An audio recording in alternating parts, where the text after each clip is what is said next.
listening to you and working to incorporate those priorities that I've heard from you into this document. And we'll get to those lists. I characterize them as opportunities. Some foundational principles. The budget reflects council vision. It's the bottom line. It is a document that should ensure transparency in how public funds are used. We had a lot of conversation this past fall about this question. It is a priority that transparency and accountability be mechanisms that are tracked through budget performance. We talked previously about alignment. The budget should align with and reflect the council's priorities and vision. Management. It allows the city administrator and staff to plan and implement. It allows us to execute our jobs and our role in the fulfillment of basic services, which we do 9 to 5. We talked about some opportunities. Currently, there's a very significant project on 2nd Street that's underway. That's being funded by BCAG and Caltrans grants. We'll get into more specifics of that a little bit later, but it's representative of some of the major investment that the city's undertaking to make our streets and sidewalks safer and more navigable, particularly and especially for our youngsters who are moving between their residences and the school. And we are on the hunt for additional grant dollar opportunities. As you all know, we've undergone a change of management at the federal level. That's having far-reaching consequences where grant dollars are concerned. And we live in Crazy Town, also known as California. And the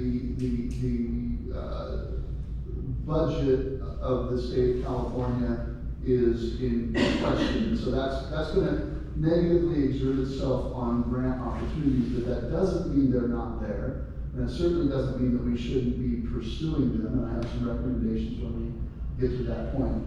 Specifically, there's a group called California Consulting. They specialize in grant development.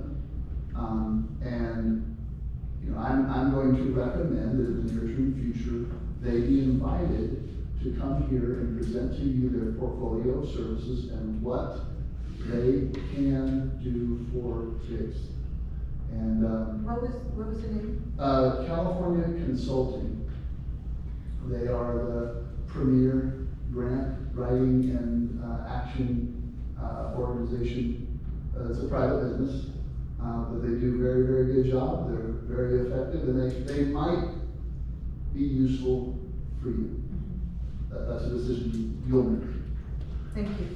Does our engineer have a grant writing person? We used to be part of our engineer. No longer really does, no. He's looking for infrastructure related grants and opportunities, but that's really not a strong feature of his current structure. So we need to get outside of that and look for, you know, there are grant opportunities that can align. And you know, right now our mayor is involved with some grant funded projects for the city of Wrigley that a lot of our residents benefit from directly. They participate. It's an outstanding program. I don't want to put you on the spot, Mr. Mayor, but I think that's just one example of a way communities like Biggs and Wrigley can seek out and apply for grants and use them to make a difference in the quality of life for our residents. Infrastructure is very, very important, but there's a whole range of quality of life opportunities that we can pursue. I'm curious, what's that grant? I work for the Park and Rec Department. It's the Park and Rec grant for the rec department. And it's designed to give residents, targeted specifically to low-income youth, opportunities to access state parks facilities. And, they have organized bus trips to the, Nevada County Mine, I don't know the name of the, Empire State Mine. You guys can still sign up? They do fishing day, the fishing derby had, what, 800, 900 participants? About this year. And, the Sacramento Science, Science Curiosity Museum. yeah, a trip there, and it involves transportation, often lunch, I don't know if it's always lunch, but frequently, the city's providing a lunch to parents and youth who are participating in these really great outings. And the only difference between Gridley and Biggs is we didn't apply for it. Right. That we do, it does serve a lot of our members. Right. Or our residents, I should say. But looking ahead and outside of the box, that's the sort of thing that we could participate in that would lead to an opportunity to bring on, staff to execute and to do it in alignment with, Gridley. So a good opportunity there. Street infrastructure, I'm gonna point out to you exactly where there's over $800,000 currently in unaudited accrued funds that we currently have available for pavement investment, from Fund 16 and gas reserves. And I'll show you exactly where that's at. $1.2 million in savings, due to the law enforcement contract change. That would be over 5 years. The difference between Gridley's, proposal and Gridley's proposal and the Sheriff's Department proposal, and I appreciate everyone in law enforcement, but the difference was $236,000 in year one. That represented an opportunity to save an extraordinary amount of money. That'll make a difference. We also have, what's called a greenhouse gas fund. We have the ability and opportunity to make energy efficiency investments through Fund 054. There's nearly $1 million there. And I'd be willing to bet that as soon as I get access to our SITS account, which is the Compliance Instrument Tracking System Service, I have a report that's due on the 30th of this month. But the byproduct of that report is we have to go through and calculate how much money is in the fund by vintage year. Because each year we receive credits that we auction on the greenhouse gas auction, and then we receive those dollars. But those dollars have a vintage, and they expire if you don't use them within 10 years. And the accounting method is first in, first out. And so we not only have a fairly significant amount of resources available to do things like we recently purchased an all-electric zero-turn mower for Public Works. It was within the budget and consistent with that fund, the utilization of those funds.